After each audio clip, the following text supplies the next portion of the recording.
Hi viewers, అందరికీ ముందుగా కృష్ణాష్టమి శుభాకాంక్షలు. నేను మీ లక్ష్మిని. Welcome to Tanumaitri. ఈరోజు వీడియోలో కృష్ణాష్టమి సందర్భంగా శ్రీకృష్ణునికి ఇష్టమైన నైవేద్యం అటుకులు. ఈరోజు నేను అటుకులు రవ్వతో కలిపి లడ్డు ప్రిపేర్ చేస్తున్నాను. దీనికోసం కావలసినవి 1 కప్పు అటుకులను తీసుకున్నాను. వీటిని డ్రై ప్యాన్ లో ఫ్రై చేసుకోవాలి. చూడండి, ఈ విధంగా మనకి ఫ్రై అవ్వాలి. మనం ఇలా పట్టుకుంటే కొంచెం క్రిస్పీగా తగులుతుంది. ఈ విధంగా మనం ఫ్రై చేసుకోవాలి. ఇలా ఫ్రై అయ్యాయి కదా, వీటిని ప్లేట్లో వేసుకుందాము. ఇప్పుడు మనం ఏ కప్పుతో అయితే అటుకులను తీసుకున్నామో అదే కప్పుతో బొంబాయి రవ్వ తీసుకోవాలి. దీన్ని కూడా మనం 1 స్పూన్ నెయ్యి వేసుకొని ఫ్రై చేసుకోవాలి. చూడండి, ఈ విధంగా ఫ్రై అవుతుంది కదా, బాగా ఫ్రై చేసుకోవాలి. ఇలా పువ్వుల మనకి రవ్వ అనేది రావాలి. ఇప్పుడు దీన్ని కూడా మనం ఒక బౌల్లో వేసుకుందాము. ఇప్పుడు మనం ఈ అటుకులు ఉన్నాయి కదా, వీటిని మిక్సీలో వేసుకొని మెత్తగా గ్రైండ్ చేసుకోవాలి.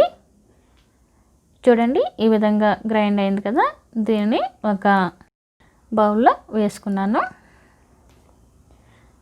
అలాగే ఈ బొంబాయి రవ్వ కూడా దీనిలో వేసుకొని ఒకసారి కలుపుకోవాలి. ఇప్పుడు అదే ప్యాన్లో కొద్దిగా ఎండు కొబ్బరి వేసుకొని ఫ్రై చేసుకోవాలి. ఇలా లైట్గా ఫ్రై చేసుకుంటే సరిపోతుంది. ఇప్పుడు ఇది ఫ్రై అయింది కదా, దీన్ని కూడా మిక్సీలో వేసుకొని దీంతో పాటు ఒక 2 ఇలాచీ కూడా వేసుకోవాలి. వీటిని కూడా మెత్తగా పొడి చేసుకోవాలి.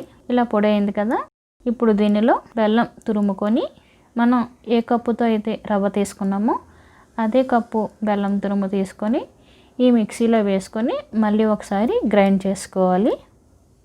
చూడండి, ఈ విధంగా గ్రైండ్ అయింది కదా, ఇప్పుడు దీనిని మనం ముందుగా ప్రిపేర్ చేసుకున్న ఈ పొడిలో వేసుకోవాలి. దీనిలో వేసుకున్నాం కదా, ఇప్పుడు స్టవ్ వెలిగించుకొని పాన్ పెట్టుకుందాము. దీనిలో 2 స్పూన్ల నెయ్యి వేసుకొని కొద్దిగా జీడిపప్పు, కొద్దిగా కిస్మిస్ వేసుకొని ఫ్రై చేసుకోవాలి. ఈ విధంగా ఫ్రై అయింది కదా, వీటిని కూడా ఇప్పుడు మనం ఈ పిండిలో వేసుకొని కలుపుకోవాలి. చూడండి, వేడివేడిగా ఉన్న నెయ్యి వేసుకుంటే మనకి ఈ బెల్లం అనేది కొద్దిగా లూజ్ అయ్యి బాగా కరుగుతుంది. కాబట్టి వేడి నెయ్యి వేసుకొని కలుపుకోవాలి. ఈ విధంగా చేత్తో బాగా ప్రెస్ చేసుకుంటూ కలుపుకుంటే బెల్లం అనేది బాగా కరుగుతుంది. ఇప్పుడు దీనిలో 2 స్పూన్ల పాలు వేసుకోవాలి. పాలు వేసుకొని కలుపుకున్నాం కదా, అలాగే 1 స్పూన్ షుగరు వేసుకొని మళ్ళీ ఒకసారి బాగా కలుపుకోవాలి. ఇలా కలుపుకున్నాం కదా, ఇప్పుడు చేతితో ఈ విధంగా నొక్కి ఉండల్లాగా మనం ప్రిపేర్ చేసుకోవాలి.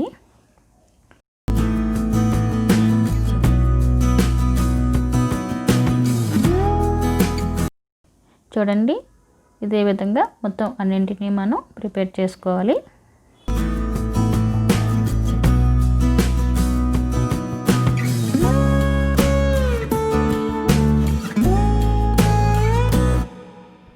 నాకైతే నేను తీసుకున్న కొలతలకి ఒక 8 లడ్డూలు వచ్చాయి.